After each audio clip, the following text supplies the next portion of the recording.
한국철강자원협회 임승태 회장님 모셨습니다. 반갑습니다. 반갑습니다. 네. 네. 최근 철강업계 전반이 그렇지만 철스크랩 업계도 참 현안들이 많은 것 같습니다. 네. 특히 지난번 저희들이 당사에서 내는 스틸앤스틸이라는 저널 4월호에 회장님께서 인터뷰를 하시면서 이 상생의 중요성에 대해서 말씀을 주셨습니다. 그 대목이 저한테도 굉장히 크게 다가왔는데요. 또 그러고 어떻게 보면 가장 중요한 현안인 것 같긴 합니다. 네. 예. 이 상생의 문제에 대해서 회장님 어떤 생각을 가지고 계십니까? 그렇죠. 이게 우리가 이렇게 사람 인간관계가 됐든 어떤 그 기업과 기업의 관계가 됐든 인간관계에 있어서 가장 중요한 것이 상생이 아닌가 싶어요.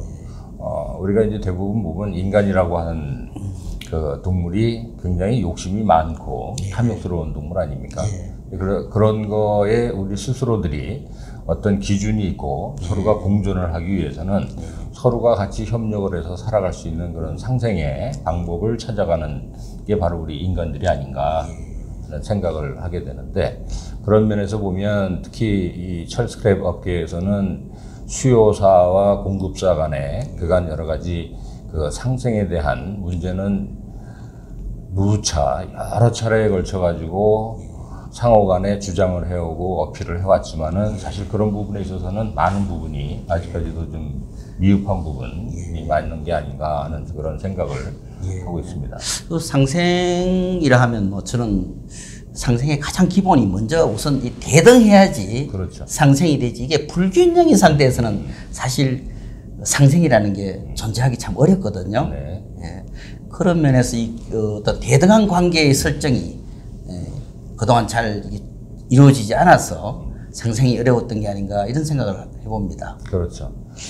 이제 저희가 보면은 사실 우리 대한민국이 그동안 산업화를 하면서 자본의 어떤 그런 그 목소리가 컸던 부분이 사실이고, 또 우리가 철강 산업이 되면서 철강 제품에 대한 어떤 이제 그런 그 목소리가 훨씬 더 국민들이나 우리 주변에서 커왔던 것도 사실이죠. 근데 사실 그 밑에서 그런 원료를 조달을 하고 있던 이 철스크랩 업계에는 주목을 받지 못했던 부분이 사실이고, 또 그동안에 철스크랩 업계가 조달해야 했던 그런 원료들은 당연시화하고 해야만 되는 그런 어떤 그런 의무사안으로 인지를 하고 있었지, 그 부분에 있어서 우리가 어떤 대우나 조건을 요구를 하기에는 그동안에 우리 대한민국이 발전하는 단계에서 그런 부분이 조금은 좀 미흡한 부분이 있지 않았나 생각을 합니다. 철강사와 스크랩 업계의 어떤 대등한 산업 간 공정한 경쟁 이렇게 저는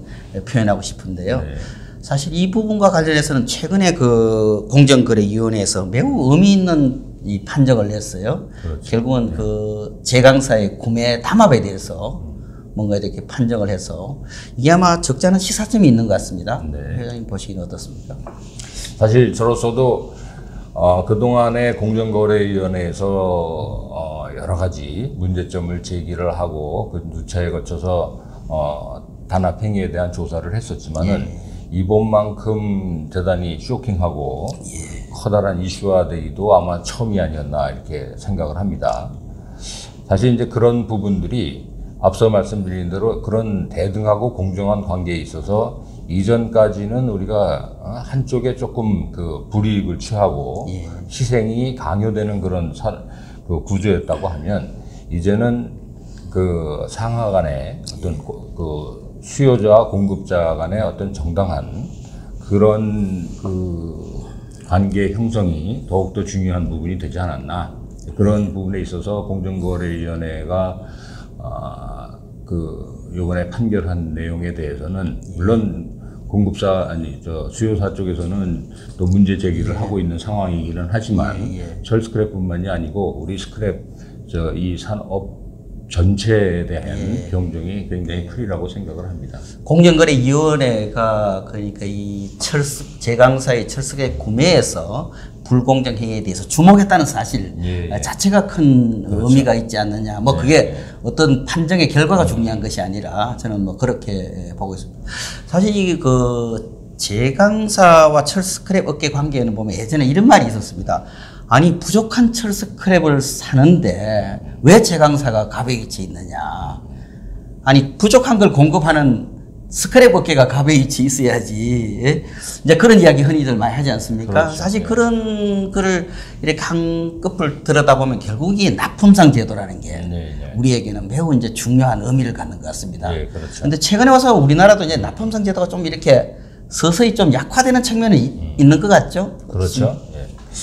사실 그동안에 보면은 우리가 이제 철스크랩이 지금 현재도 무슨 작업률이 아직 100%가 안 되고 있는 상황이니까 부족 국가이면은 뭐 틀림이 없는 사실입니다. 근데 그 이전에는 그 부족한 거를 확보를 하기 위해서 그 공급하는 그 업자들을 자기네하고 그 어떤 그런 동질감을 갖고 공급망을 확충을 하기 위해서 그런 구조제도가 필요했던 부분이 있는데 지금 현재는 뭐 80%가 넘는 상황이고 또 부분적으로는 또 계절적 그 요인이라든가 뭐 이런 거에 따라서는 오히려 잉여가 돼서 있고 제한을 하고 있고 통제를 하는 것도 1년에 몇 번씩 이루어지고 있는 그런 상황에서는 그 구자제도의 어떤 그런 유지에 대한 거는 조금 좀 문제가 개선의 포인트가 있지 않느냐 하는 생각을 하고 있는데, 사실 보면은 그 수요사 입장에서는 자기들이 충분한 물량을 확보했다 해서 그 물량을 일시적으로 있고 제한이나 그 통제를 한다 하더라도 구자업체나 또 구자업체 밑에 납품을 하고 있는 또 소중상들 이런 업체에서 보면은 그들은 사실 하루하루를 공급을 하고 있는 상황인데 지금 우리나라 구자 업체들은 그런 야드라든가 그런 적재 공간을 충분히 확보하고 있는 상황이 아니거든요. 그래서 자기들이 확보한 그 물건을 바로바로 그 제강사에 이제 공급을 해주고 있는 상황인데 제강사에서 그런 부분들에 대한 있고 통제를 하고 제한을 해버리면 사실 적재 공간도 없고 그런 것들이 결국은 그 발생처 내지는 그 소중상들이 실제 바닥에서 그 수집하는 그런 수집 행위를 어렵게 만드는 그런 형태로도 이어질 수 있기 때문에 어쨌든 우리 스크랩은 그 원활하게 흐를 수 있는 그 흐름, 그 순환의 제도를 충분히 활용을 해서 움직여져야 되지 않을까. 그런 면에서 보면은 어떤 한 그 제강사에 납품을 해야만 한다는 그런 구조제도보다는 모든 제강사가 다 물건이 항상 충족한 부분은 아니기 때문에 그 부족한 제강사에 공급할 수 있는 그런 그 구자제도보다는 수급의 원리에 따라서 이 스크랩이 원활하게 공급될 수 있는 그런 제도가 오히려 지금 시점에서는 다시 한번 좀 검토가 되어야 되지 않는가. 사실 이게 이제 뭐 납품상에게 복수거래도 안 된다. 그다음에 수출도 안 된다. 그런 상황에서 이 입고를 통제한다. 이게 사실 어떻게 보면 굉장히 거의 그냥 납품상한테 다른 돌파구가 없도록 그렇죠. 코너로 몰아가는. 그 간단히 보면 그런 거로 우리는 이해되거든요. 그렇죠.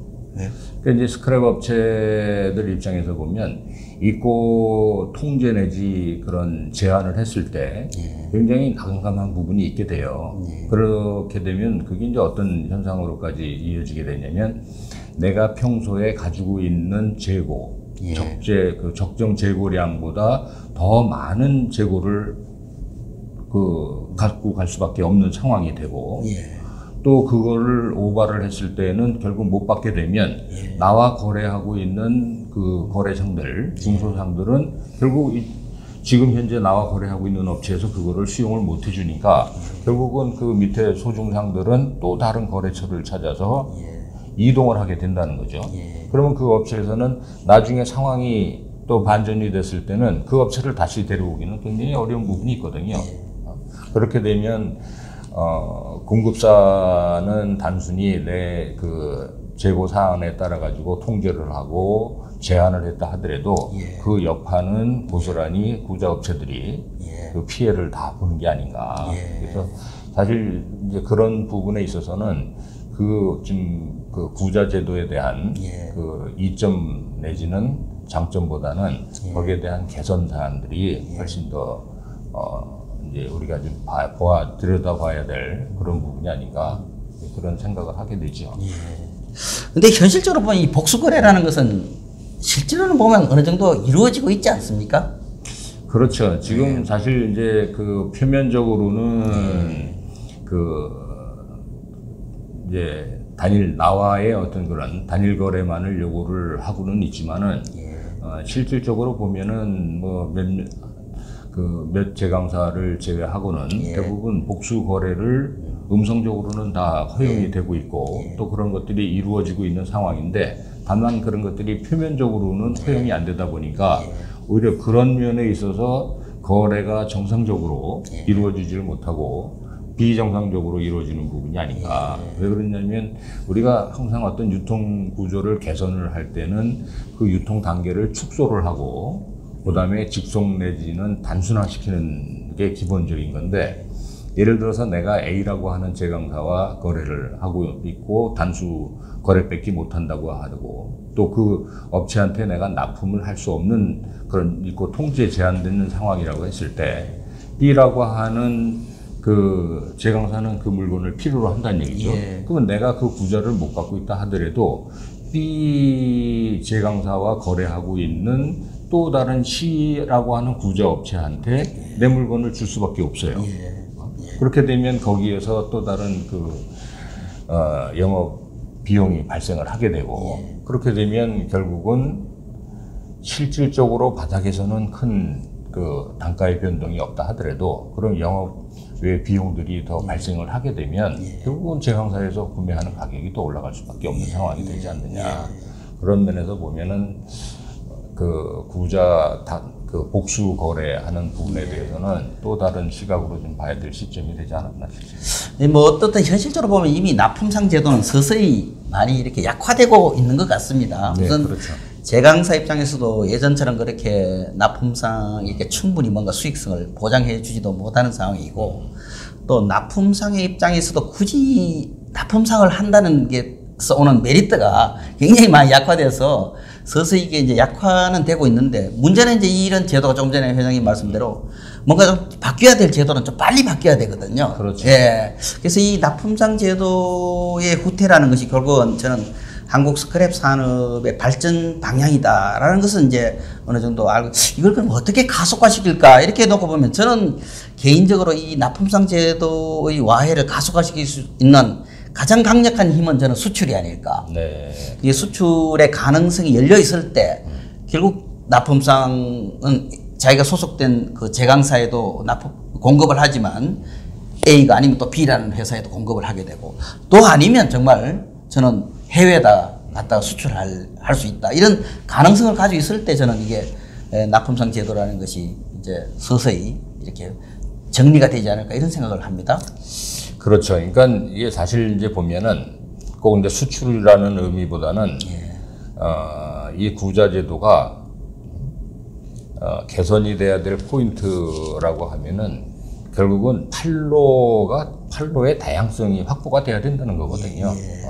그러니까 예를 들어 복수 구자를 요구를 하는 것도 내가 한 군데만 거래를 했을 경우에서 오는 그런 불합리성보다는 내가 여러 가지 판로가 확보가 되어 있을 때는 이 회사에서 이 물건을 예를 들어서 부분적으로 입고 통제 내지 제한을 하게 되면 또 B라고 하는데 납품을 할 수가 있고 그래서 내가 원래 가지고 있었던 그런 캐파나 내가 가지고 하부에 같이 거래를 하고 있던 업체들이 공존해 나갈 수 있는 부분이 있는데 지금은 A라고 하는 단일 거래를 하게 되면 내가 A라고 하는데 그 제강사에서 입고 통제 내지 제한을 하게 되면 그 하부 구조가 전체적으로 올스탑이 된다는 거예요. 근데 판로가 다양하게 되면 그것을 A라고 하는 수요처에서 그런 부분에 대한 부분을 통제가 되면 B라고 하는 쪽에서 납품할 수가 있고 C라고 하는 그러니까 내가 뭔가를 판로를 선택할 수 있는 그런 판매 시장의 다양화가 필요하다. 그리고 좀 더 큰 의미에서 보면은 사실 이제 우리가 몇 년 전만 해도 뭐 자금률이 60, 70% 이렇게 됐는데 지금 이제 80%가 넘어가는 그런 수준이고 조만간에 예를 들어서 이것이 100% 이상이 되고 잉여가 된다고 하면 그때 가게 되면은 오히려 구자들도 뭐 이런 부분들이 오히려 그 수요처에서 불필요성을 느낄 거예요. 맞습니다. 왜냐하면 자기들이 필요한 시점에 언제든지 구매할 수 있는 상황이 되면 엄청난 물량이 많은데 그렇죠. 굳이 그렇게 됐을 때는 공급업체 입장에서는 정말 멘붕이 올 수밖에 없는 상황이 있거든요. 그래서 그런 거를 대비해서라도 판매에 다각화가 돼야 되고 또 그런 부분을 대비해서라도 내가 뭔가 해외 시장도 개척을 해야 될 필요성이 있는 거고 그렇게 했을 때 우리 스크랩의 공급망이 건전하게 유지가 될 수 있고 그런 부분들이 어떤 상황에 조금 변화가 생긴다 하더라도 건전하게 육성이 되고 커나갈 수가 있는 부분이지 단지 이것을 수요가의 입맛에 맞춰서 그 부분을 쫓아간다고 하면 결국에는 오히려 공급망 자체가 붕괴되는 게 아닌가. 그럼 당장 뭐 수출이 이루어지고 안 이루어지고는 저는 시장에서 자연스럽게 결정할 문제지만 제가 생각할 때는 어떤 수출의 가능성을 최대한 좀 열어두는 거. 그렇죠. 이게 저는 의미가 있고 그렇게 해서 결국 납품하시는 분들이 협상력을 거래처를 다변화시키는 이제 그렇게 하지 않으면 여러 차례 회장님도 말씀하셨습니다만 결국 이게 소위 수출도 안 되고 납품상 제도가 강하게 작동하는 한은 이 국내 가격과 국제 가격의 괴리라는 것은 존재할 수밖에 없거든요. 그렇죠. 여기서 오는 어떤 시장의 비효율성 이게 지금 매우 이제 또 큰 문제인 것 같습니다. 네네. 그 지금 이제 보면은 우리가 소위 속된 말로 뭐 잡아놓은 물고기 뭐를 주느냐 하는 얘기가 있듯이 국내 스크랩 가격하고 국제 시세 가격하고의 그 괴리는 늘상 존재를 해왔어요. 그렇지만은 이게 어떤 한 시각으로 보면 그 수요가의 입장에서 보면 네가 뭐 어디 수출할 데도 없는데 결국은 우리한테 납품을 할 수밖에 없지 않느냐라는 시각으로 그 가격을 계속 누른다고 하면 그런 불균형이 있는 한은 그래 될 그렇죠. 수밖에 없겠죠. 그렇죠. 그거를 누른다고 하면 그 물건이 원활하게 공급이 안 되죠. 단절이, 부분적인 단절이 생기게 되고 또 그런 물건들이 결국 단절이 되면 그 중소상들 내지는 구자상들이 원치 않는 과잉 재고를 가져갈 수밖에 없고 또 그런 것들이 일시적으로 물량이 풀렸을 때는 또 있고 통제 내지는 제한이 되고 과잉 재고를 또 가져가게 되고 그런 어떤 어떤 좋지 않은 현상들이 일어나게 되는 거죠. 근데 예를 들어 국제 가격하고 국내 가격하고의 그런 가격에 대한 탄력성을 지속적으로 유지를 해준다고 하면 국제 시세가 오르면 국내 시세가 오르는 건 당연한 거죠. 근데 그런 부분들을 국제 시세가 오르는데 국내 가격을 통제를 하고 그거를 가격을 저가로 하려고 하는 이제 그런 어떤 수단으로 그런 걸 이용을 한다고 하면 오히려 가격의 비탄력성이 돼가지고 가격의 왜곡 현상이 발생을 하게 되지 않나. 그런 면을 위해서도 일부 숨통은 좀 터줘야 되겠다. 그 일부 숨통이라고 하는 것이 국내 시장 전체를 놓고 보면은 그 돌파구가 수출이라고 하는 돌파구가 될 수가 있는 거고 물론 지금 현재 요즘 최근 말이 이슈가 되고 있는 중국에서 철스크랩을 수입을 하고 있는 부분들이 있는데 그런 부분들이 사실 국내 철스크랩 공급망을 붕괴시킬 정도 위협할 만큼 과다한 양이 나가는 건 아니거든요. 이슈화가 되고 있는 부분이지. 근데 그런 것들이 이슈화가 되고 있는 왜 그런 현상들이 일어났을까라고 하는 거를 봤을 때는 결국은 가격이 국제 시세하고의 비탄력성 때문에 그런 것이 아닌가. 그런 면은 조금 개선의 포인트가 있다고. 국내 가격이 국제 가격하고 굉장히 연동하면 결국 뭐 우리가 이제 시장의 논리에 따라 그렇죠. 이래 변화하면 결국은 이제 이런 현상도 생길 것 같습니다. 아까 지난번에 우리 회장님이 다른 데서도 그런 글을 쓰셨습니다만은 이게 보면 이제 국제 가격과 막 연동하게 되면 누가 최고 이익을 보느냐 이러면 이제 오히려 납품상보다도 중소상이나 발생처가 더 이득을 본다. 이제 이런 현상이 생깁니다. 네. 사실 오히려 이제 납품상은 어떻게 보면 상당히 이제 경영 활동에 좀 발목이 잡혀 있는 상황이거든요. 그러다 보면 오히려 더 그런 그래서 기회로 만들 수가 어렵게 되거든요. 네. 그렇기 때문에 자연스럽게 아마 많은 사람들이 납품상을 포기하는 경향이 많아지고 자연스럽게 더 납품상 제도는 빨리 이렇게 구태하지 않을까 저는 이렇게 보여집니다. 사실 이 스크랩 업종이 보면 자본 규모에 비해서 굉장히 매출이 높은 편이거든요. 그 얘기는 결국 회전율이 이 상품 내지 제품의 회전율이 굉장히 높은 편이죠. 내가 어떤 물건 그 스크랩을 그 야드로 갖고 오는 거나 직송이나 이런 걸 봤을 때 우리가 대부분 보면 소위 직송이라고 하는 부분하고 야드를 거쳐서 들어가는 물건하고의 그 비율을 봤을 때 직송 비율이 한 60%에서 한 65% 수준이 되거든요. 그러니까 결국은 그거는 발생처 내지는 그 중소상에서 단위 물건으로 해가지고 제정사에 바로 공급이 된다는 거죠. 그런 면에서 보면 굉장히 자금의 회전율이 빠른 그런 상황인데 그런 물건들이 있고 통제 내지 있고 제한이 되면 그런 부분들이 막힌다는 거예요. 그 흐름이 막히게 되면 결국은 그 물건이 어딘가에 적재가 되어 있고 어딘가에 그 우리가 모르는 또 다른 측면으로 쌓여 있게 되는 거죠. 그러니까 그런 부분들을 원활하게 순환을 시켜줄 수 있는 부분들, 그런 부분들이 우리가 어떤 방법을 택해야 될 거냐. 그런 것들이 그 수요사 측에서 좀 고민을 좀 해야 되지 않겠나 생각을 하죠. 지금이 저는 이 우리나라 스크랩 산업의 어떤 성장 발전 과정에서 스크랩이 제대로 된 산업화, 수출 산업화로 이렇게 성장할 수 있는 정말 절호의 기회다. 저는 이렇게 생각합니다. 지금 보면 전 세계적으로 잘 아시겠습니다만 CO2 문제가 생기면서 스크랩에 대한 수요가 굉장히 높아지고 있습니다. 또 중국이 정말 엄청난 양의 스크랩을 지금 수입할 수밖에 없는 지나치게 이제 고로의존적인 그런 중국이 어차피 전기료로 좀 많이 전환할 수밖에 없는 상황이고요. 또 국내에서는 뭐 정말 포스코 같은 이런 고로사들도 월등히 지금 스크랩에 대한 관심을 높이고 있습니다. 그렇죠.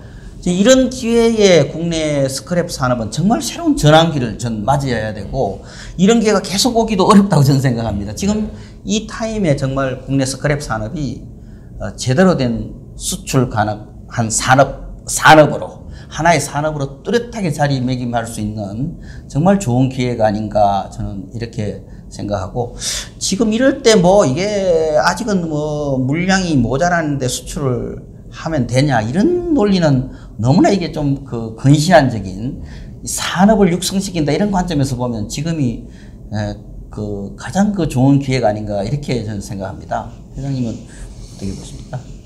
근데 이제 우리가 보면은 참 그런 시각이 많은 것 같아요. 왜 그 스크랩 업계에서 수출에 대해서 이렇게 관심이 많은가? 과연 수출을 했을 때 뭐가 지금 현재보다 더 많은 이득이 생기고 장점이 있어서 수출에 대한 관심들을 그렇게 많이 갖고 있는가를 생각을 해봤을 때 사실 뭐 그렇게 큰 이득이나 장점이 있는 거는 아니에요. 단지 우려하는 거는 지금 현재의 그 수요사와 공급사 간의 어떤 그런 그 힘의 균형이랄까 뭐 이런 부분들이 지금 예를 들어서 아직도 자금률이 100%가 못 되고 지금 뭐 한 80% 선에 머무르고 있음에도 불구하고 그런 가격에 대한 결정권이나 수급에 대한 결정권이나 이런 것들이 수요사가 쥐고 있는데 이런 부분들이 과연 자금률이 100% 내지는 그 잉여 시대가 됐을 때 이 스크랩 업체들, 공급사들이 이 시장에서 과연 버텨낼 수 있을까라고 하는 문제를 보면 지금과 같은 형태의 어떤 그 수요 공급사 간의 이런 서플라이 체인이라고 하면 굉장히 위험 요소로 올 수밖에 없는 거죠. 예. 그러면 그런 것들을 결국은 그 해결을 하기 위해서는 회로 눈을 돌려야 되겠다. 뭔가 우리가 판매할 수 있는 판매망을 확충을 해야 될 수밖에 없다. 그럼 국내 시장이 잉여가 다 찼다고 하면 결국은 수출 쪽으로 해서 그런 문호를 열어놔야만 우리 스크랩 업계가 발전을 하고 유지를 할 수 있을 게 아닌가. 예를 들어서 지금 스크랩 업계가 이 시장에서 붕괴가 된다라고 하면 과연 우리가 이 정맥 산업이라고 하지 않습니까? 사실 어떻게 보면 지금도 이 철스크랩이 우리가 자원으로서 인정은 받고 있지만은 분류상으로 보면 폐기물로 분류가 되어 있잖아요. 많은 폐기물들이 양산이 되고 있는 이런 상황에서 이런 어떤 이 정맥 산업에 대한 앞날에 대한 장래성에 대한 어떤 자기 확신이 없다고 하면 그 시장은 위축이 되고 붕괴될 수밖에 없다. 그럼 그런 거에 대한 자구책으로 우리가 판로를 확충한다는 의미에서 수출에 대한 관심을 갖고 계속적으로 지켜보고 있는 게 아닌가. 그러니까 자기 생존을 위한 어떤 하나의 방편으로서 그런 부분들에 대한 지속적인 관심을 갖고 있을 수밖에 없는 거죠. 저는 수출에 대해서는 좀 이게 보면 이 산업적인 관점에서는 수출이 상당히 이제 큰 의미가 있습니다. 근데 아직까지 이제 개별 납품하시는 분들, 이런 스크랩 하시는 분들의 개별 기업의 경영 전략상은 아직까지 거기까지 잘 못 가는 거예요. 그리고 이게 했을 때 저한테 정말 혜택이 얼마나 돌아올까? 나는 뭐 다른 사람 환경이 분위기가 조성되면 난 따라가면 되지. 그러나 그거는 개별 기업 차원에서는 저는 그렇게 생각할 수 있다고 생각합니다. 수출의 진정한 의미는 저는 산업적인 차원에서 있다고 봅니다. 그래서 정부나 산업 정책을 하는 정부나 우리가 또 어떤 산업적인 연구를 하시는 분들이나 이런 분들이 전체적으로 이 산업 수출에 대해서 더 많은 관심을 가져야 된다. 저는 이렇게 보고요. 그래야지 기업도 따라올 겁니다. 기업의 전략은. 조금 시간이 걸릴 수도 있을 겁니다. 그래서 그 개별 기업 하시는 분한테 수출 이야기를 자꾸 해도 이분들은 약간 시차가 있습니다. 맞습니다. 그거는 뭐 나중에 하면 되지. 다른 사람 하면. 이제 이런 게, 그러나 어떤 산업 전체를 보면 뭔가 빨리 우리가 산업의 발전, 산업의 경쟁력 또 그러고 언젠가 이게 정말 수출 산업화 되어서 우리가 사실 스크랩이라는 게 남아 돌 때 수출을 못하면 이게 좀 쓰레기가 되지 않습니까? 그래서 이게 환경산업으로서의 중요성도 이제 그런 의미에서 매우 크다고 보여지는데, 그죠? 그렇죠. 이제 사실 이거를 조금 우리가 생각을 해봐야 될 부분들이 지금 우리 서 대표님도 지적을 하셨다시피 이 스크랩이 사실 이전에는 이게 어떤 산업으로서 제대로 인정을 못 받았던 부분들이 있어요. 그리고 이 스크랩 하는 사람들이 내가 어떤 이 산업에 커다란 어떤 한 일이 역할을 하고 있다는 것보다는 자수성가 내지 자기 만족형 이런 부분들이 많았죠. 그래서 부자업체가 됐든 아니면 내가 그래도 어느 제강사와 이렇게 납품을 하면서 이 정도 먹고 살고 애들 이 정도 키웠으면 됐지. 뭐 이런 생각을 뭐 사실 많은 좀 이제 1세대 내지 좀 이제 업계에 오래 계셨던 분들은 그런 생각을 사실 많이 해요. 이제 좀 새로운 2세들이 많이 생기면서 변화가 기대되고 있죠. 그러면서 이제 2세들이 이렇게 되고 또 그 2세들은 또 부모들의 나름 못 배웠던 이제 그런 것 때문에 유학도 갔다 온 친구들도 많고 공부도 많이 한 친구들도 많고, 근데 그들의 시각은 조금 이제 다르거든요. 그들도 보면은 이제 해외에 나가서 이 스크랩의 중요성, 이게 어떤 산업으로서의 큰 역할을 할 수 있다는 그런 가능성, 이런 것들을 보고 온 친구들이다 보니까 지금 현재 우리 국내에서 스크랩 업계가 갖고 있는 지위보다는 조금 더 뭔가 좀 향상되고 또 개선돼야 될 포인트가 많다는 것들을 인지를 하고 있죠.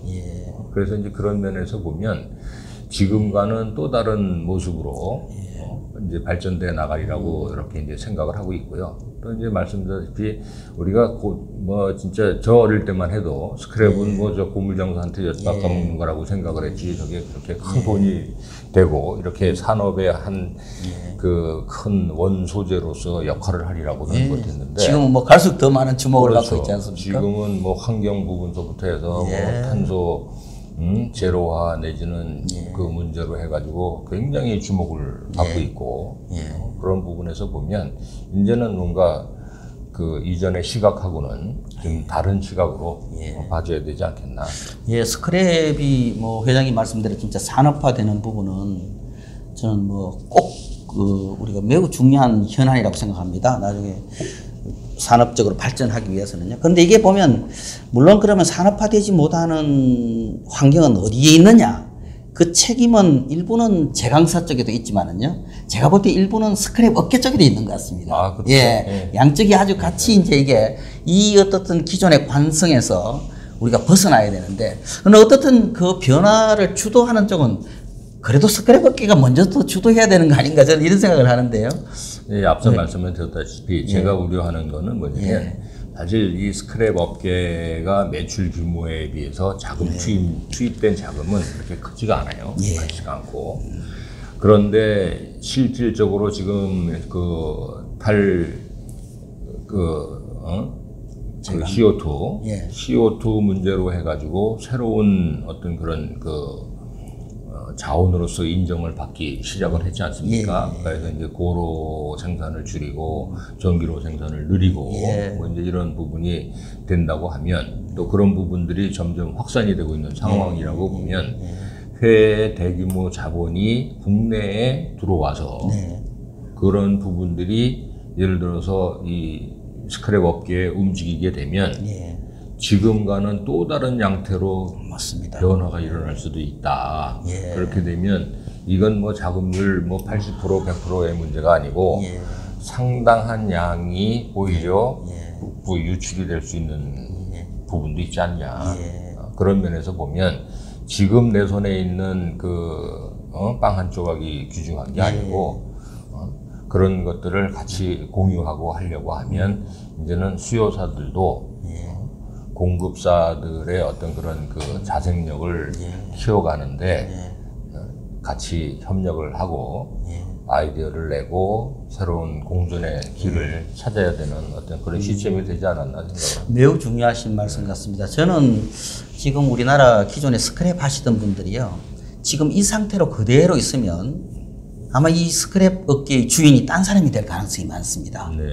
스스로가 그 변화를 쫓아가야지 이게 이제 우리께 되는 겁니다. 지금 기존에 스크랩 하시는 분들의 몫이 되는데 안 그러면 지금 아까 말했던 해외 자본뿐만 아니라 국내 자본이요. 아니면 심지어 제강사까지도 지금 스크랩 업계에 오히려 더 제강사도 스크랩 업계에 관심이 굉장히 높지 않습니까?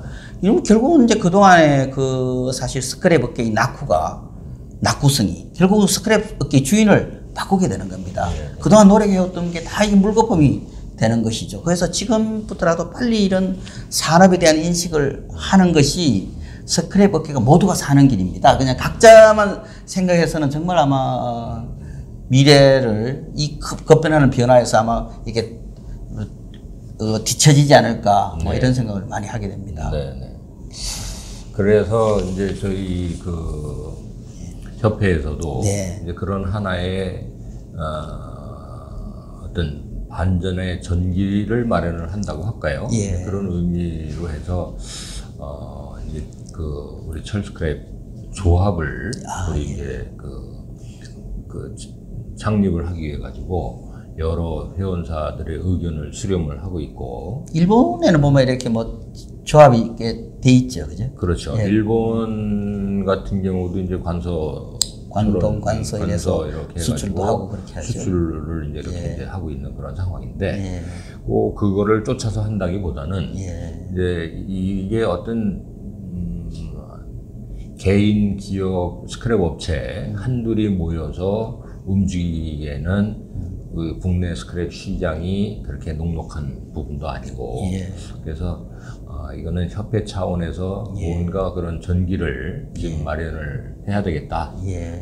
해서 지금 여러 회원사들의 의견을 지금 수렴을 하고 있는 과정에 있고, 어쨌든 목표는 금년 내에 조합을 저희가 이제 설립을 할 계획으로 추진을 하고 있습니다.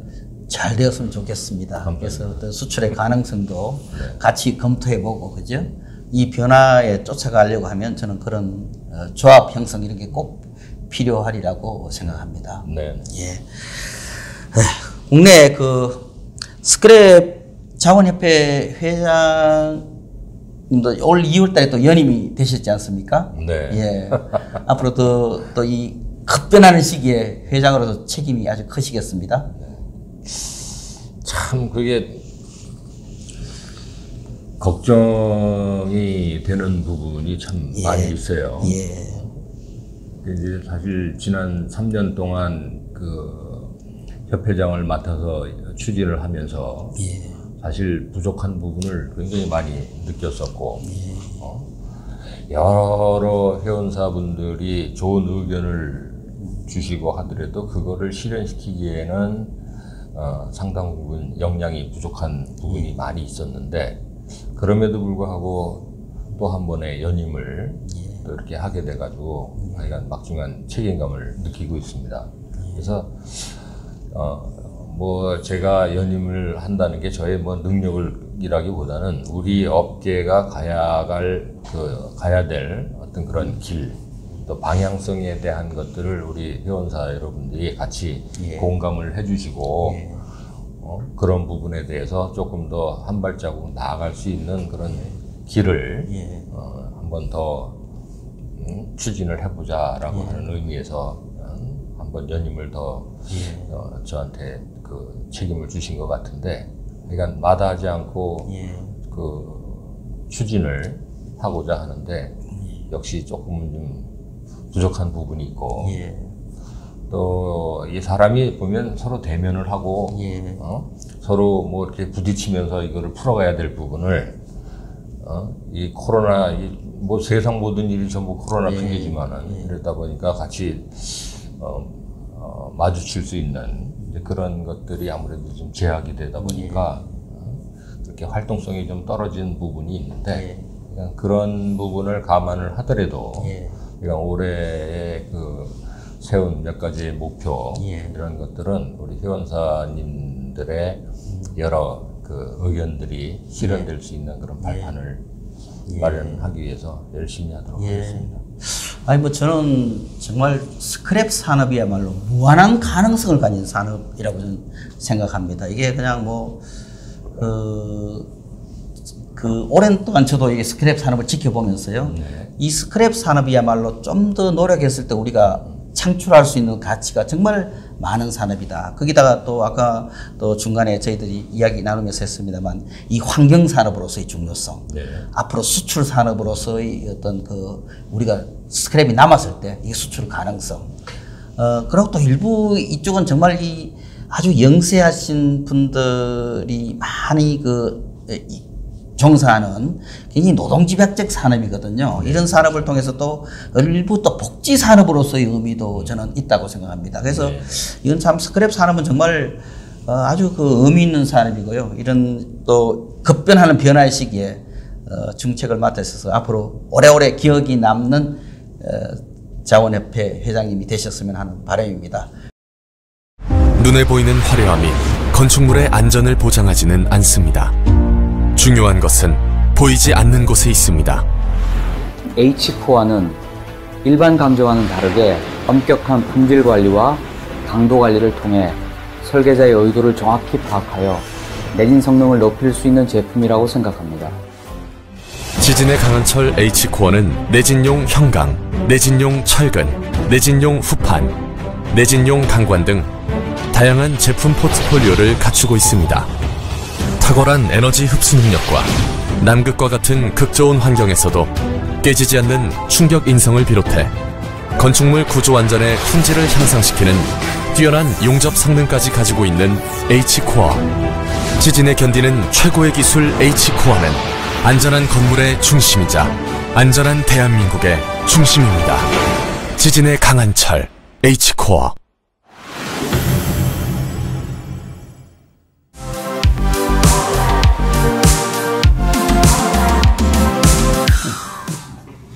안녕하십니까. 2021년 한국 첫 스크랩 시장의 특징과 단기 전망을 발표할 스틸 데일리의 손정수 기자입니다.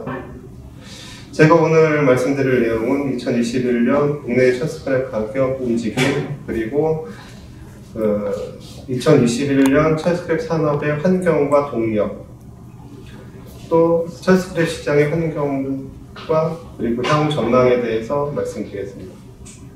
먼저 올해 한국 첫 스크랩 가격 동향에 대해서 먼저 설명을 해드리겠습니다.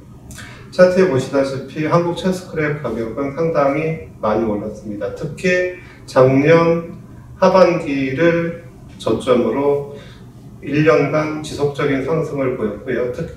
보시다시피 한국 첫 스크랩 가격은 작년 말부터 올해 초까지 더 빠른 가파른 속도로 올랐다, 이렇게 보시면 되겠습니다.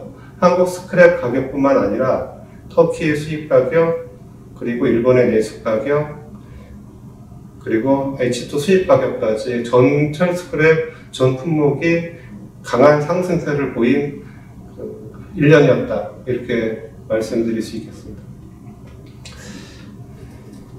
한국 내수 가격을 보다 좀 자세히 보겠습니다. 한국 내수 가격, 이 차트는 스틸 데일리에서 매주 철 스크랩 야드 업체들의 중량의 평균 가격을 조사한 것인데, 이 2006년부터 2021년까지 긴 시계열의 차트를 보신다면 최근의 가격이 얼마나 그리고 높은 가격이고 가파른 상승세를 보이는지 보실 수 있겠습니다. 지난 2007, 8년 리만 브라더스 사태 직전까지 전 세계 첫 스크랩 가격은 가파른 상승세를 보이면서 KSS 이상의 중량의 평균 가격은 67만 원까지 올랐습니다. 그리고 올해 말에는 52만 3천 원, 6월 말에는 52만 3천 원까지 올랐습니다. 이 52만 3천 원이라는 가격은 2008년도에 67만 원을 찍고 급락한 후에 그 다음 최고 가격이었던 2010년 10월 달에 51만 7천 원 이후에 가장 높은 가격이라고 할 수 있겠습니다. 이 52만 3천 원 이후에 얼마나 더 올라갈 것인지는 좀 더 지켜봐야겠는데, 당분간 좀 더 오르지 않겠나, 이렇게 판단이 되고 있습니다. 그렇다면 한국의 첫 스크랩 가격이 어떻게 움직였는지 지난 반년 동안을 매월 초 가격으로 한번 보시겠습니다. 이 차트는 당사에서 한국 원화 기준으로 모두 환산한 가격입니다. 중량A, 남부지역 제강사의 중량A 스크랩의 구매 가격은 1월 첫째 주에 45만 원이었습니다. 그리고 6월 말에는 55만 5천 원을 기록했습니다. 1년간의 변동폭은 10만 5천 원입니다.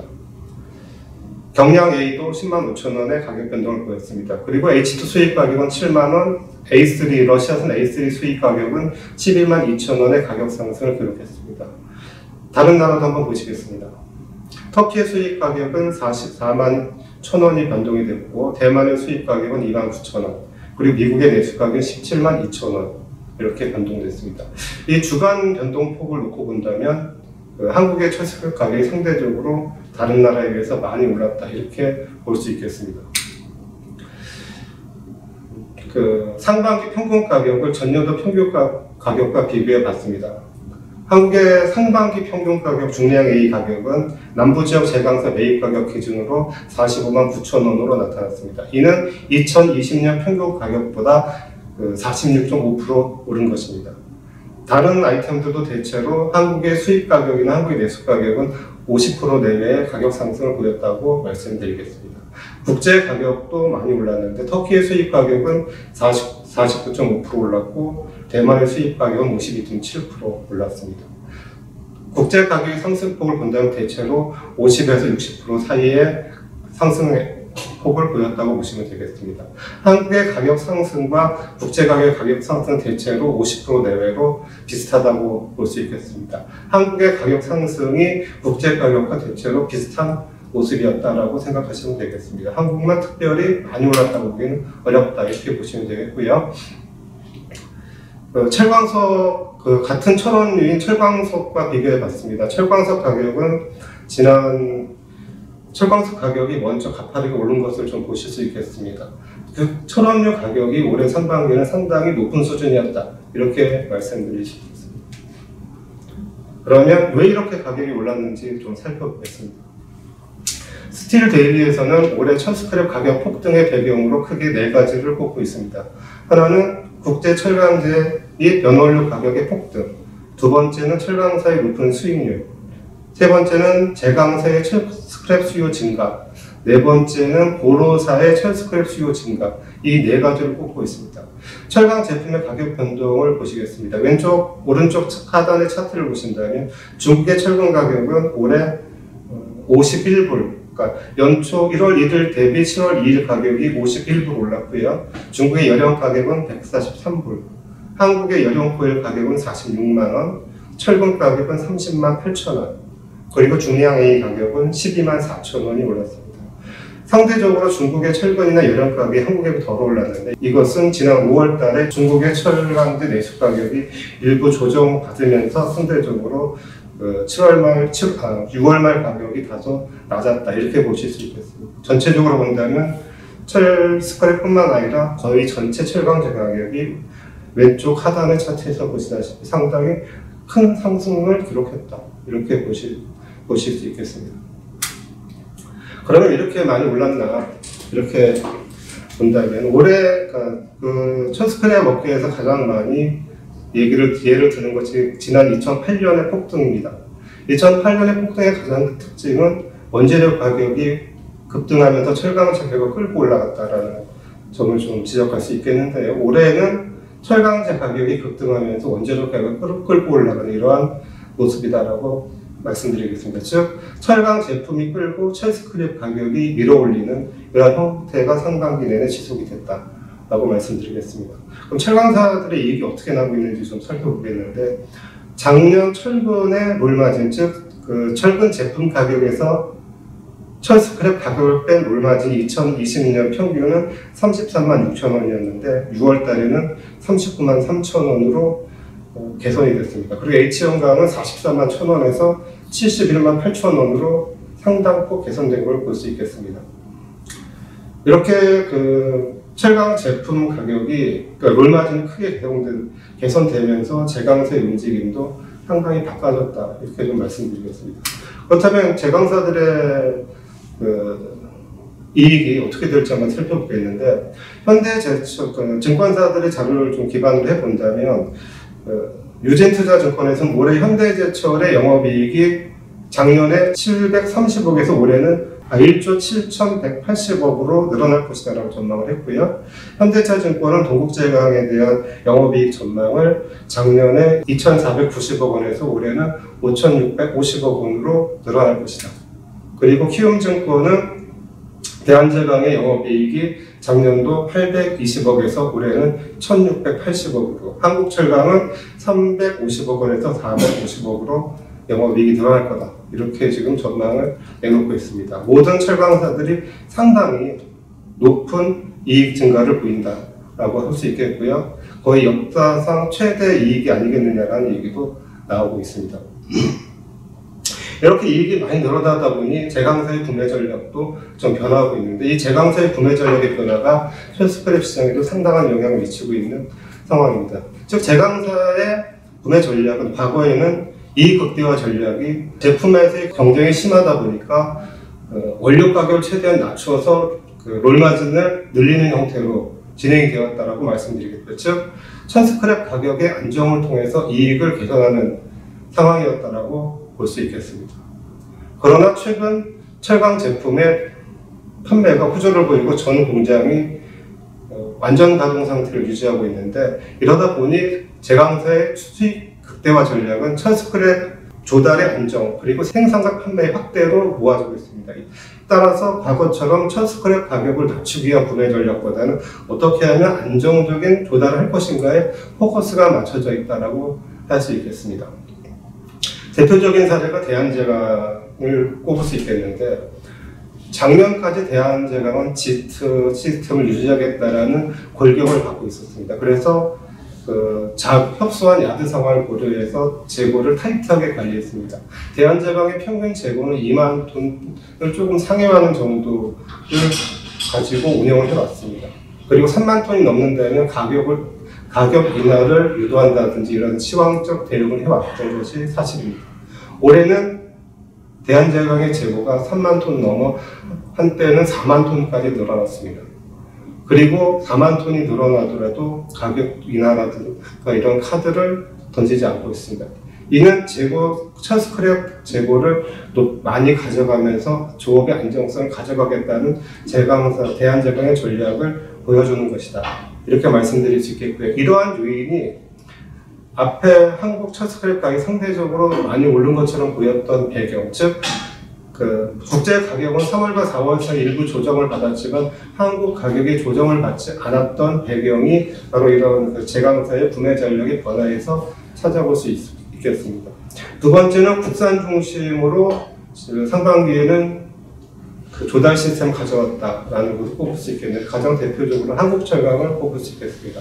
한국철강은 과거에 지난해 2020년 가을 이후에 거의 수입 시장에서 철수한 상태를 보이고 있습니다. 단조강 설비 폐쇄 이후에 수요가 줄어서 철수한 것도 있지만 국산 중심으로 수급 구조가 바뀐 것을 볼 수 있겠습니다. 대표적인 사례가 한국철강이고, 한국철강은 작년 하반기 이후에 거의 수입이 없다라고 할 수 있겠습니다. 또 다른 변화는 철강사들, 특히 철근 전기로 메이커들의 철 스크랩 가격 변동을 제품 가격에 전가할 수 있다는 강한 자신감을 꼽을 수 있겠습니다. 현재 철근 가격은 스틸 데일리가 발표하는 KSP상의 중량 A 가격을 70%, 그리고 스틸 데일리에서 발표하는 일본산 수입 가격 20%, 그리고 미국산 수입 가격 10%를 반영해서 철근 가격 연동으로 책정하도록 되어 있습니다.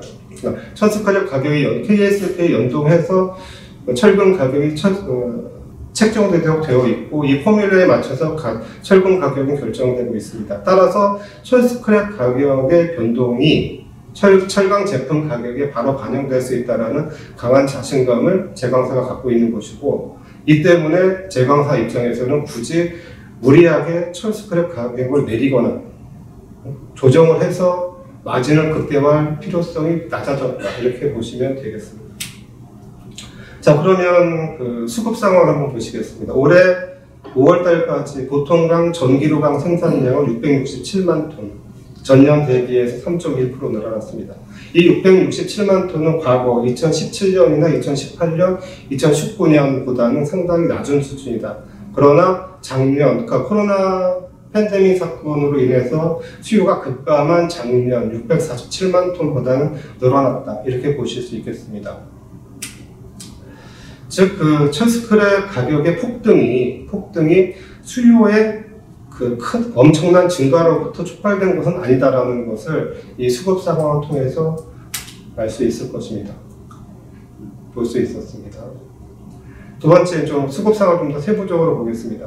올해 철 스크랩 수요는, 구매는 4월달까지 918만 5천 톤으로 집계가 됐습니다. 전년 대비해서 4.6% 늘어난 것이고요. 이 중에 국내 구매, 국산 철 스크랩 구매는 628만 7천 톤으로 전년 대비 17.9% 증가로 나타났고요. 수입은 2019년 같은 기간에 218만 톤에서 110만 톤으로 거의 반가량 줄었습니다. 그리고 작년 151만 톤보다도 40만 톤 정도 줄어든 상태입니다. 즉, 국내 제강사들이 구매량 증가가 전체적으로 국내 가격 상승의 동력이 되었다라고 보시면 되겠습니다. 그럼 올해 상반기 철 스크랩 가격 상승에 대한 얘기를 좀 간략하게 정리해 본다면, 철강 제품 시황, 그리고 철강 제품 가격, 그리고 다들 기억하시듯이 한때 140만 원에 달하는 가격까지 올라갔던 철근 가격을 생각해 보신다면, 이 철강 제품 가격 상승이 철 스크랩 가격 상승을 이끌었다. 그러니까 철 스크랩의 상당한 공급 부족이 철 스크랩 가격 상승을 이끈 것이 아니라 철강 제품 시황이 가격 상승을 이끌었다, 이렇게 보시면 되겠고요. 두 번째는 철강 경기 호조가 제강사의 철 스크랩 구매 전략의 변화를 만들었고, 그 구매 전략 변화는 즉 안정 조달이라는 측면에서 구매 전략 변화를 끌어냈다, 이렇게 보시면 되겠습니다. 그리고 국제 철강 가격 제품 상승이 역시 국제 가격 상승을 만들었다. 이렇게 이해하시면 되겠습니다. 즉, 철강 제품 가격이 향후의 철스크랩 가격의 바로미터일 것이다. 그러니까 철강 제품 가격이 어떻게 되느냐에 따라서 철스크랩 가격은 영향을 크게 받을 것이다 라고 보시면 되겠습니다. 자, 올해 가장 현재 상태에서 가장 뜨거운 이슈 중에 하나가 이제 고로사들, 특히 포스코나 현대제철, 이 고로사들의 소비의 증가를 꼽을 수 있겠고, 이 때문에 생철유 가격이 60만 원 중반까지 이렇게 치솟고 전체 철스크랩 가격 상승을 주도하고 있습니다.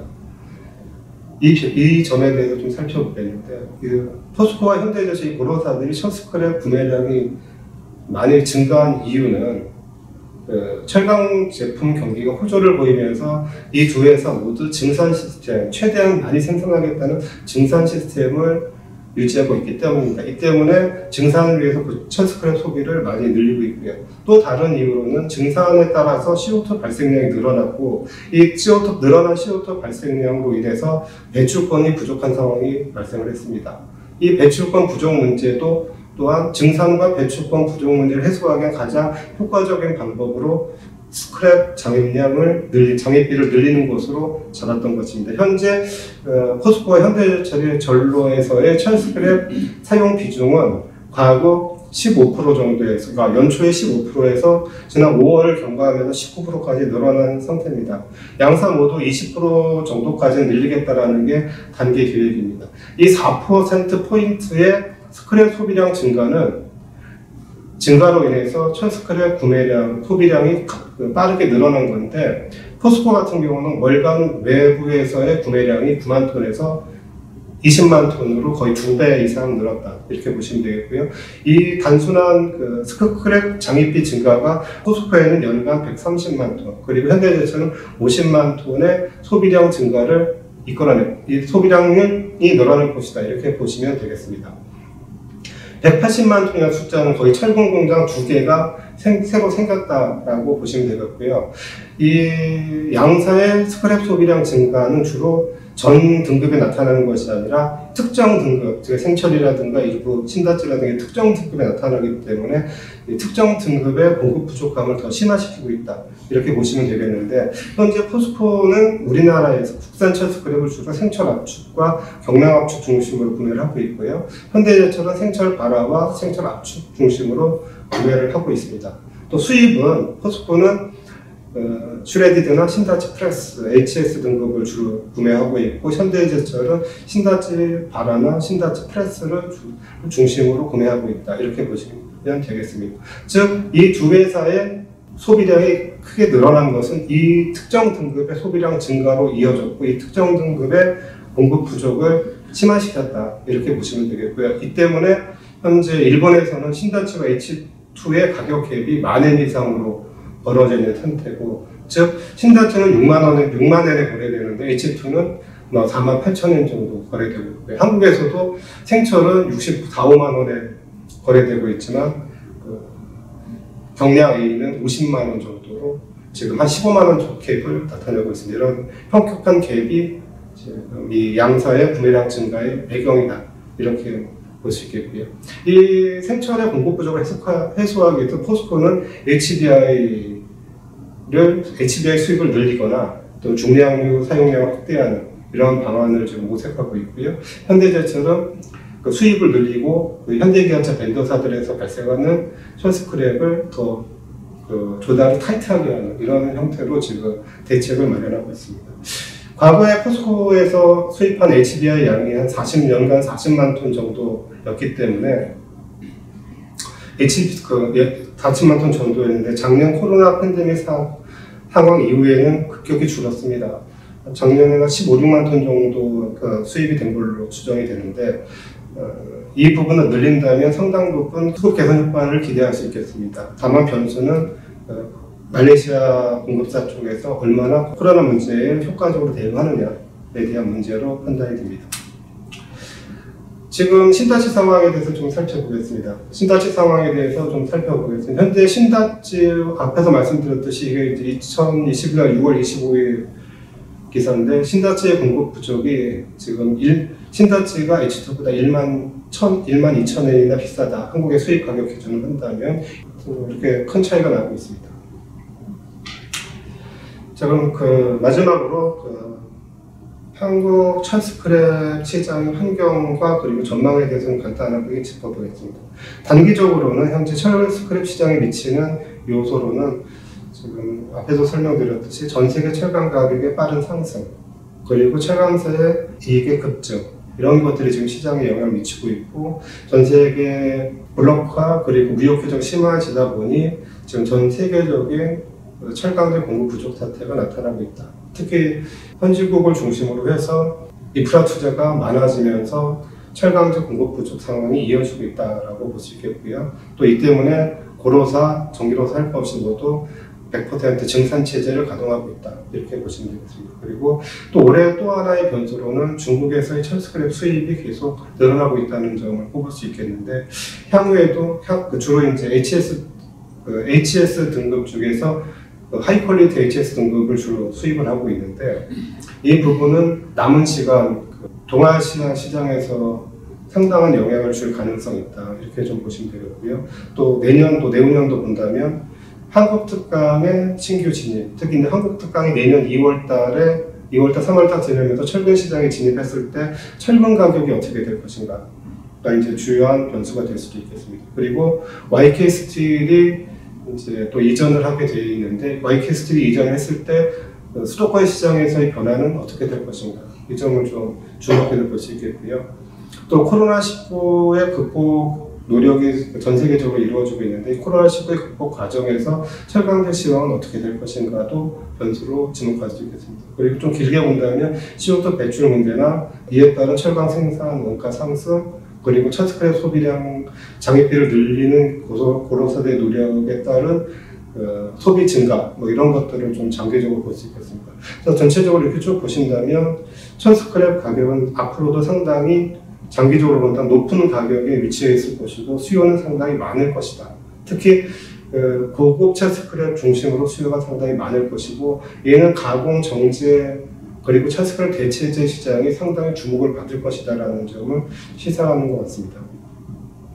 단기적으로는 어떻게 될 것인가, 많은 이제 이견도 있고, 많은 걱정도 있고, 많은 기대도 있는 게 단기 철스크랩 시장을 바라보는 다양한 시선인데, 단기적으로는 상반기와 같은 가격 급등세가 좀 하반기에는 좀 기대하기 어렵지 않겠냐. 그렇다고 해가지고 과거 2008년처럼 급락할 가능성 또한 낮다. 그러니까 철강 제품 가격에 연동할 것인데, 철강 시장 자체의 상황을 본다면 외부의 큰 충격이 아니라면 선진국이나 다음에 개도국에서의 인프라 투자가 계속 늘어나고 있고, 이에 따른 철강제 수요가 견조하다라는 것을 고려한다면 철강제 가격이 급락할 가능성이 적다라고 볼 수 있겠고요. 그걸 고려하면 철스크랩 가격도 급락할 가능성은 적다. 상당히 높은 가격대에서 안정된 모습을 보일 수 있다라고 좀 설명드릴 수 있겠습니다.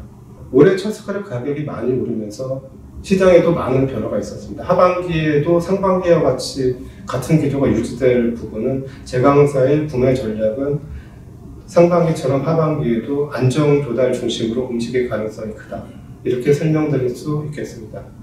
그러나 상반기보다는 하반기의 변화를 본다면 신다치류를 중심으로 해서 고급 철스크랩과 중량 철스크랩의 수입이 늘어날 가능성이 높다. 이렇게 보겠고요. 또 하반기에는 상반기에 예상보다는 영향을 미치지 못했던 중국의 철스크랩 수입이 동아시아 시장에 영향을 줄 가능성이 많다. 이렇게 좀 보겠습니다. 그리고 내년에는 한국 특강의 철근 시장 진출, 그리고 YK 스틸 이전, 이런 것들이 복병으로 자리 잡을 수 있겠다. 이 점에 시장에 미치는 영향이 있을 것이다. 이렇게 설명을 드릴 수 있겠습니다. 이상 발표를 마치겠습니다. SEA Best Deal.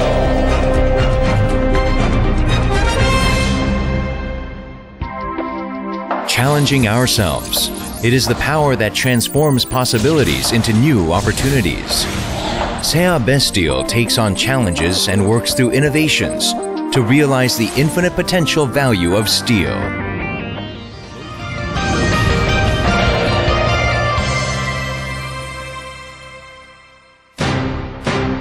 creating new values. That is just another step in the process of becoming the best.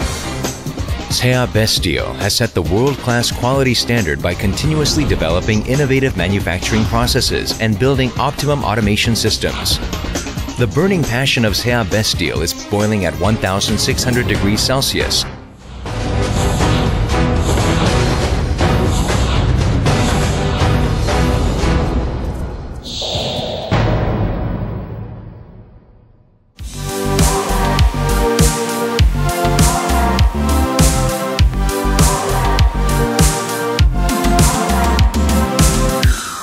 안녕하십니까. 판코레마달의 신용규라고 합니다.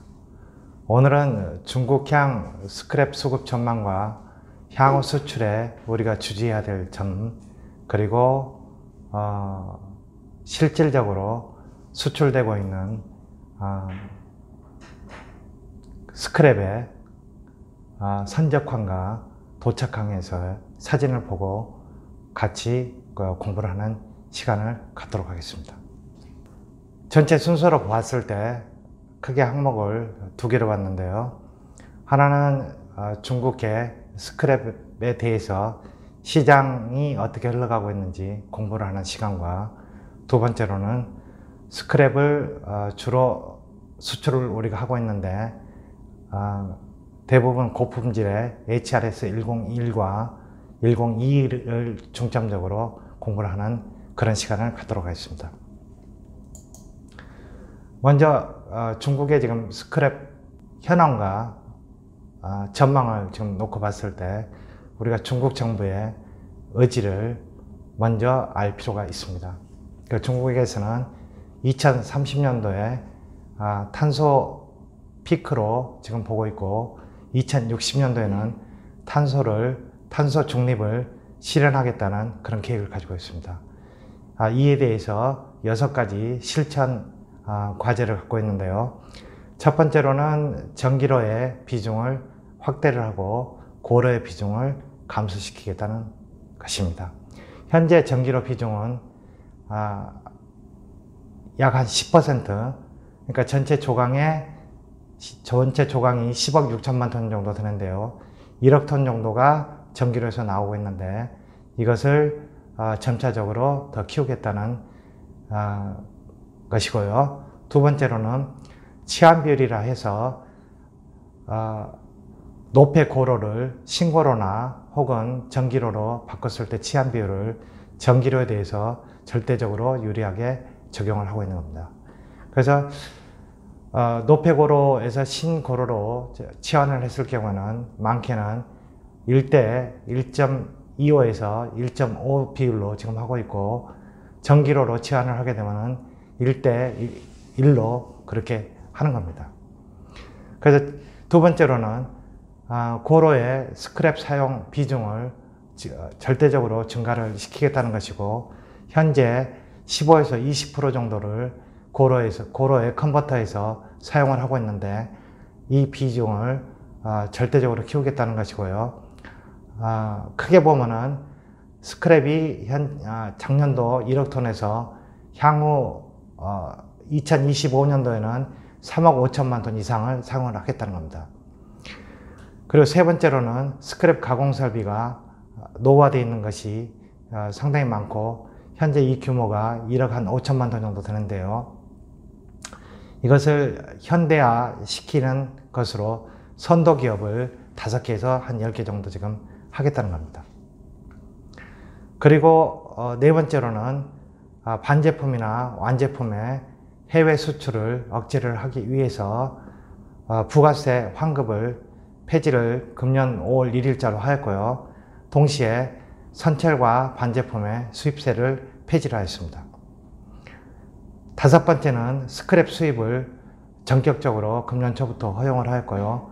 이 부분에 대해서는 다시 말씀을 나누도록 하겠습니다.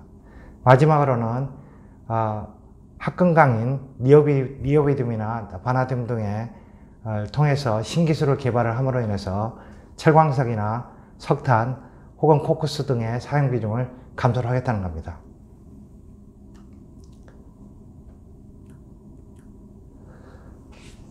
현재 스크랩 수급 현황과 전망에 대해서 큰 과제로 말씀을 드리도록 하겠습니다. 중국의 지금 스크랩 수입은 금년 1월부터 6월 달까지 25만 톤 정도로 2020년도 대비해서 무려 3,200% 이상 지금 증가를 한 그런 상황입니다. 도표적인 측면에서 본다면은 중국의 스크랩 수요는 2021년도 2억 한 7천만 톤에서 2025년도 3억 한 9천만 톤 정도로 그렇게 수요는 증가는 지금 할 걸로 보여지는데 수입은 금년도부터 아주 미소한 규모로 시작은 하였지만은 급격히 늘어날 그렇게 저희들이 전망을 하고 있습니다. 스크랩 수입량에 대해서는 그래프를 보시면은 2017년도에 약 2천만 톤 이상을 가지고 있다가 2019년도, 20년도에는 거의 없다시피 하고 지금 다시 시작을 한 그런 개념으로 보시면 되겠습니다. 그럼 수입 물동량 현황의 그 추세에 대해서 말씀을 좀 드리면은요. 지금 1월 달에는 불과 4,000톤, 2월에는 5,700톤으로 1만 톤 미만의 아주 작은 물량이었지만은 3월에는 45,000톤, 4월 달에는 76,000톤, 그리고 5월 달에는 11만 5천 톤 정도로 해가지고요. 2021년도 전체적으로 25만 톤 정도 지금 되는데요. 지금 전체 점유율을 보면은 일본이 약 한 3분의 2 정도 되는 그런 규모고요.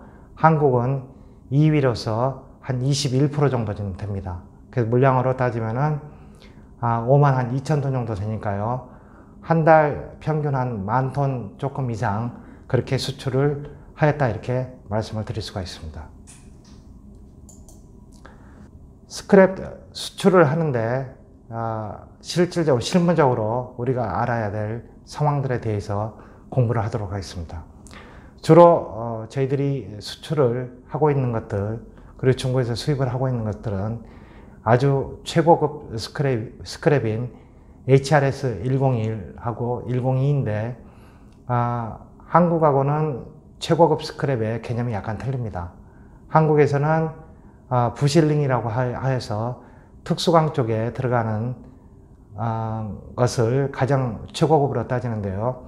중국에서의 최고급 스크랩은 이런 부실링 개념이 아니고 고로에 들어가는 슬라브 엔드나 H빔 엔드 같은 우리가 세칭 얘기하는 PNS나 이런 HS급이 주로 최고급 스크랩으로 그렇게 보고 있습니다. 그래서 이제 구체적인 내용으로 보면은 HRS 101이라고 하는 것은 H빔이나 혹은 네일 혹은 형광, 파이프 등이 소재로 만들어진 그런 스크랩이라고 볼 수가 있습니다. HRS 102라고 하는 것은 슬라브나 빌렛, 후판 같은 그런 것들을 소재로 해서 말씀을 드릴 수가 있습니다. 근데 이 HRS 101과 102를 수출하는데 중요하게 생각을 해야 될 것은 불순물이 먼저 하나일 거고요. 불순물은 HRS 101은 0.8%고 102는 0.3%입니다. 쉐레디들은 일본에서 일부 조금 수출은 되고 있지만 한국은 전혀 없습니다.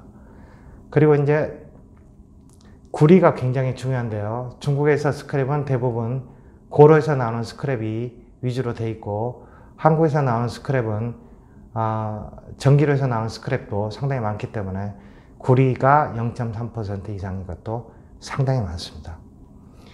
사이즈도 굉장히 중요합니다. 그래서 사이즈가 두께가 6mm 이상 그리고 폭은 600mm 맥스고요. 길이는 1.5m 최대인데 여기서 가장 중요시 생각해야 되는 부분은 길이입니다. 길이는 1.5m 이상이 넘어가면은 아주 뒤에 잡음이 많아지게 됩니다. 그리고 단위 중량은 1.5톤 맥스입니다. 자, 사진을 저희들이 좀 보도록 하겠습니다. 먼저 저희들이 선적항에서 이건 한국산 스크랩을 수출을 하는 케이스인데요.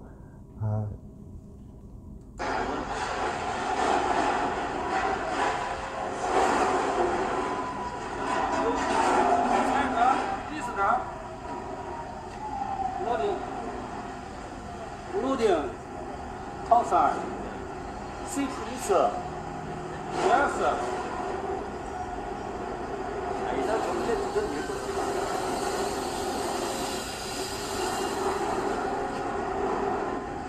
他那边等你往那边坐啊老往那边看啊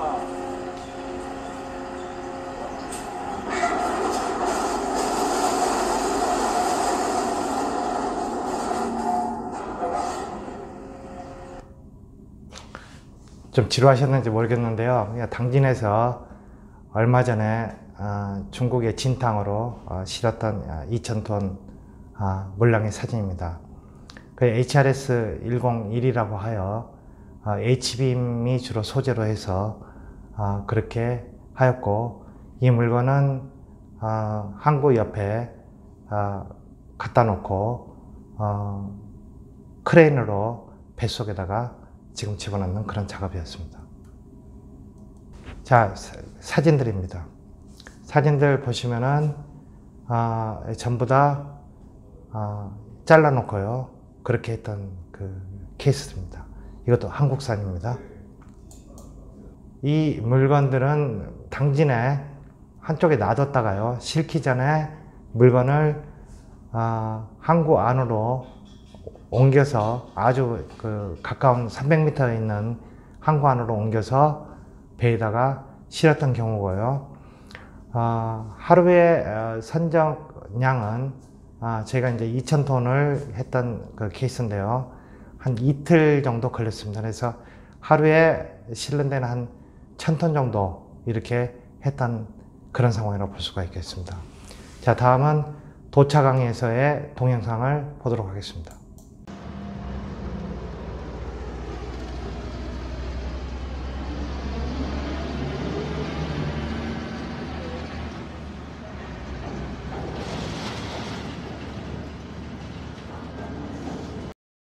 이 동영상에서의 특징은 한국에서의 선적을 했던 거하고는 아주 다른 깔때기 같은 게 하나 등장했다는 겁니다.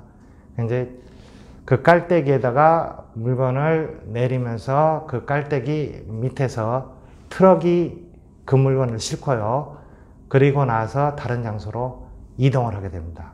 그래서 이 깔때기에다 물건을 내리는 것은 전혀 어려움이 없지만은 그 깔때기에 대고 물건을 트러킹을 하는데 트럭이 얼마나 수배가 되느냐에 따라서 작업의 속도가 차이가 나게 됩니다. 자, 지금 이 사진이 굉장히 중요한데요. 여기 보시면은 여기에 흙이나 시멘트 같은 것들이 그렇게 묻어 있는 그런 형태로 나오게 됩니다. 이건 왜 그러냐면은 물건을 비가 오고 나서 젖은 땅에서 작업을 했기 때문에 도착을 하고 나서 물건이 이렇게 흙이나 시멘트가 묻은 걸로 고여서 불순물이 많은 것처럼 보이는 그런 케이스라고 볼 수가 있겠습니다. 자, 계속 그런 경우들입니다. 이렇게 불순물이 많은 것처럼 보이게 되면은 세관에서 통관을 안 해줍니다.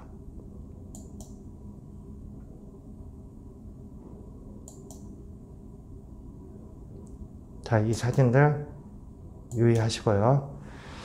그리고 이제 수출을 하시면서 사실은 가장 중국 쪽으로 애로사항이 많은 게요. 그 채선료가 사실은 제일 머리 아픈 그런 경우입니다. 그래서 중국에서 요구를 하는 것은 전부 다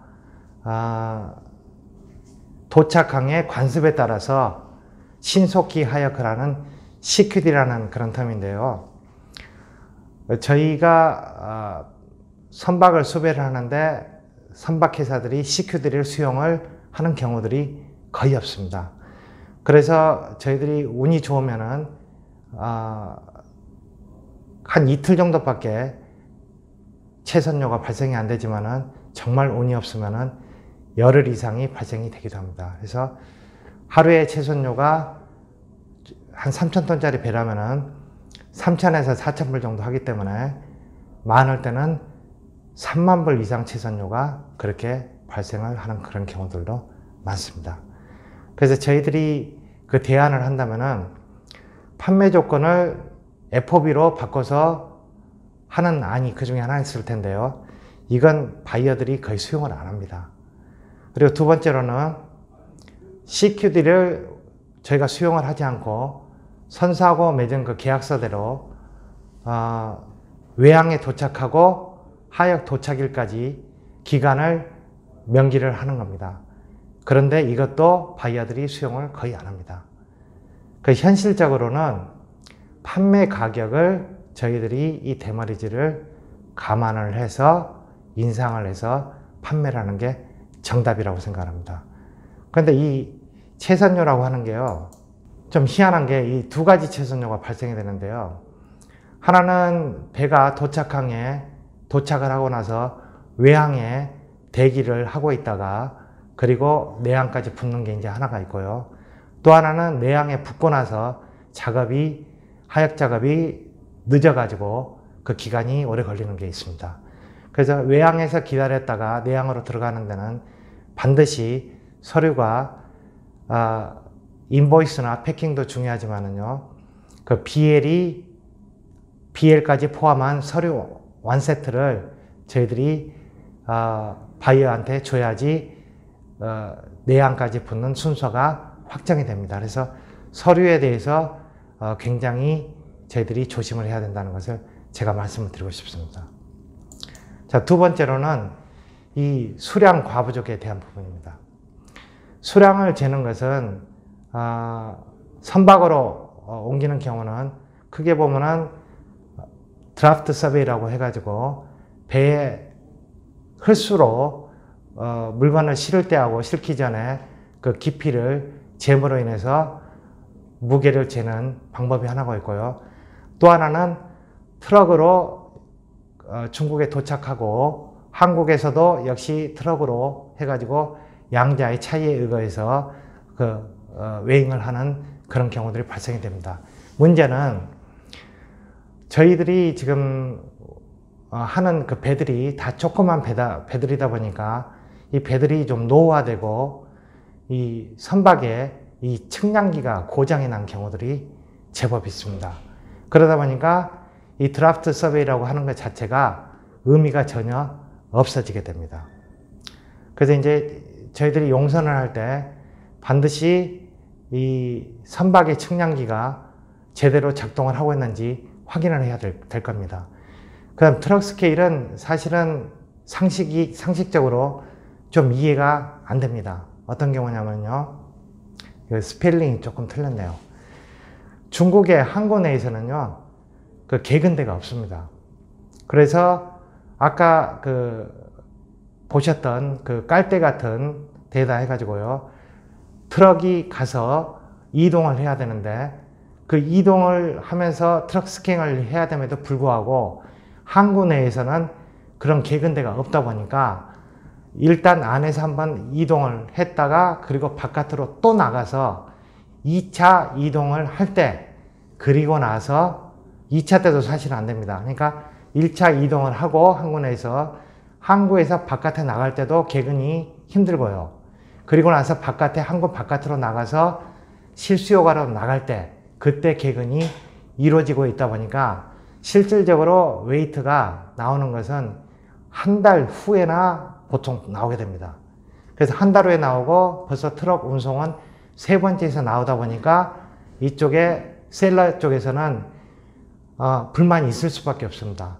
우리는 실기 전에 트럭 스케일링을 하고 그 친구들도 중국에서도 도착해서 호퍼에 대면서 그걸로 트럭 스케일링을 해야 되는데 그게 안 되는 겁니다.